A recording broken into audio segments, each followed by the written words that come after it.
அனைவருக்கும் வணக்கம். வணக்கம். நம்ம இன்னைக்கு எதை பற்றி பார்க்க போகிறோம்னா, ஆடி காற்று. ஆடி மாதம் வந்துருச்சு. ஆடி காற்றுல அம்மியை நகரும்பாங்க. ஆடி காற்றுல அம்மியை நகரம் ஆபத்தையும் விளைவிக்கும். ஏன்னா அந்த மாதிரி காற்று அடிக்குதுங்க. அப்போ அந்த வாகனத்தில் போகிறவங்க, இருசக்கர வாகனத்தில் போகிறவங்க, மிதி வண்டியில் போகிறவங்க, சைக்கிளில் போகிறவங்க, மாணவர்கள், பள்ளிக்கு செல்கிற மாணவர்கள், அலுவலகத்துக்கு செல்கிற ஆஃபீஸர்லாம் வந்து கொஞ்சம் நிதானமாக போகணும்.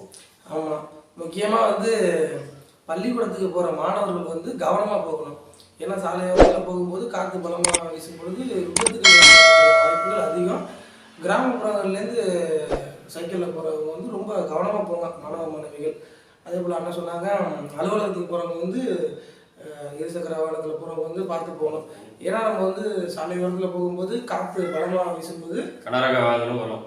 கனரக வாகனம் வரும்போது அதிகமாக அடிக்கும். அதனால தலைக்கவசம் அணிஞ்சு போகிறது ரொம்ப நல்லது. கட்டாயமாக தலைக்கவசம் நம்ம அணிஞ்சு தான் போகணும்.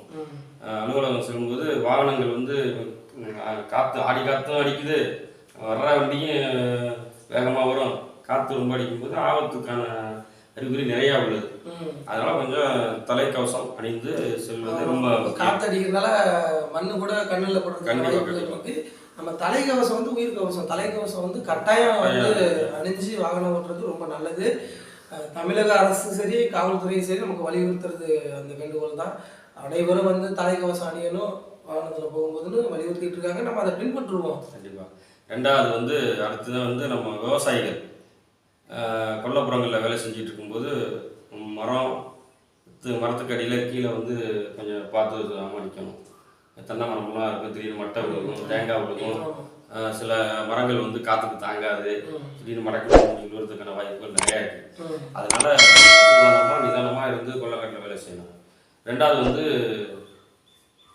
ஆமாம், கிராமப்புறங்கள்லேருந்து வயலுக்கு போகிறவங்க ஓய்வு எடுக்கிறதுக்காக மரத்துக்கு கீழே உட்காருவாங்க. உதாரணத்துக்கு தென்னை மரத்துக்கு கீழே உட்கார்ந்தா கூட காற்று பலமாக வீசும்போது தேங்காய் விடுறதுக்கான வாய்ப்புகள் இருக்குது. தென்னை மட்டைகள் முறிஞ்சு விடும். சில காற்றுக்கு தாங்க அண்ணன் சொன்ன போது காற்றுக்கு தாங்காத கிளைகள் கூட சில மரங்கள்லேருந்து விழுகிறதுக்கான வாய்ப்புகள் அதிகமாக இருக்குது.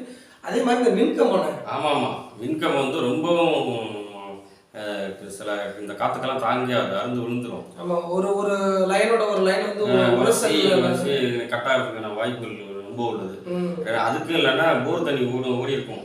அதில் கரண்டு தண்ணி கிடக்கும்போது அந்த தண்ணியை கிடக்கிறதுக்கு கரண்டு கம்பி அறுந்து விழுந்துச்சு, கரண்ட் பாஸ் ஆகும். அப்போ வேலை செய்கிறவங்க கூட திடீர்னு போய் காலை கீழே வச்சுட்டாங்கன்னா அவங்க அந்த கரண்ட் மின்கம்பத்துக்கான பாஸ் ஆகி சீக்கிரம் அது பீஸ் ஆகாமல் ஆல்ரெடி கரண்ட் போயிட்டே இருக்கும். ஆமாம், நம்ம செய்திகளில் நிறைய பார்த்துருக்கோம். கிராமப்புறங்களில் வயலில் வேலை பார்க்கும்போது மின்கம்ப விழுந்து கவனிக்காமல் சில மின்கம்பம் போர் செட்டு இருக்கும்போது அந்த லைனில் நம்ம பார்த்து நிதானமாக அந்த வழியில் செல்லணும். ஏன்னா கிடக்கும்போது நம்ம கவனமாக போகிறது ரொம்ப நல்லது. ரொம்ப கொஞ்சம் நம்ம உயிரை நம்ம தான் காப்பாற்றணும். இந்தியாவோட முதுகெலும்பே விவசாயிகள் நல்லா இருந்தால் தான் நம்ம நல்லா இருக்க முடியும். கண்டிப்பாக. அவங்க சேத்துல காலை வச்சா தான் நம்ம சோத்துல கையை வைக்க முடியும். கண்டிப்பாக. அதே போல உங்களோட உயிர், உங்களோட நலன் எங்களுக்கு ரொம்ப முக்கியம். விவசாயிகள் பாதுகாப்பாக இருக்கணும். ஆடி எப்பயுமே கொஞ்சம் எப்பயுமே ஆபத்தான ஆடி மாதம் அண்ணன் சொல்கிற மாதிரி ஆடி மாதம் முடிகிற வரைய மாணவர்களும் சரி, பணிக்கு போகிற அதிகாரிகளும் சரி, விவசாயிகளும் சரி ரொம்ப கவனமாக இருக்கணும். இது எங்களோட வேண்டுகோள். ஒரு எச்சரிக்கையான ஒரு காணொலியாக நாங்கள் பதிவு பண்ணுறோம். கண்டிப்பாக அனைவரும் கவனமாக இருங்க. ஆடி மாதம் முடிகிற வரைய வாகனத்தில் செல்லும்போது தலைக்கவசம் அணியுங்க. வயல்களுக்கு போகும்போது மரத்தை கீழே அமரதை கொஞ்சம் தவிர்த்துக்கங்க. மாணவர்கள் பள்ளிக்கு சைக்கிளில் போகும்போது கொஞ்சம் கவனமாக போங்க. கண்டிப்பாக. ரொம்ப நன்றி, வணக்கம்.